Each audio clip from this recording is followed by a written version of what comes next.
প্রিয় বন্ধুরা, চাচা কেমন আছেন? হ্যাঁ, ভালো আল্লাহর রহমতে।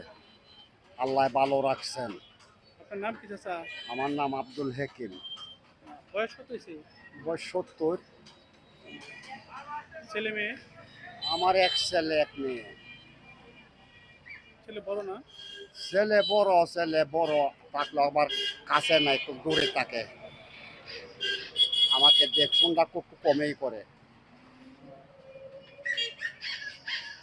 তো আমি প্রতিবন্ধী মানুষ, আমি ভিক্ষা করিয়া খাই। তো আপনাদের বাড়ি কোন জায়গায়? তারা বাসা।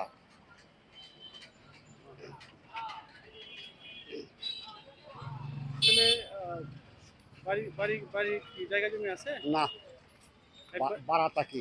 একবারই নাই? না, বাড়া থাকি আমি। যাই হোক, রিজকের মালিক হচ্ছে আল্লাহ। হ্যাঁ, রিজাকের মালিক আল্লাহ। নামাজ কালাম পড়েন তো? হ্যাঁ, নামাজ পড়ি আমি। নামাজ পড়ার লাগে এক লোকে আমার একটা চেয়ার দিছে। যাই হোক, রিজকের মালিক আল্লাহ। আমি হয়তো বেশি কিছু দিতে পারবো না, অল্প কিছু সহযোগিতা করবো। আমার জন্য আলহামদুলিল্লাহ। আপনি দোয়া করবেন, ঠিক আছে? হাতটা একটু বাড়ান। আলহামদুলিল্লাহ। আর ভিডিও হইতেছে, ওইদিকে তাকায় একটু হাসি দেন। আলহামদুলিল্লাহ। আসসালামু আলাইকুম রহমতুল্লাহ।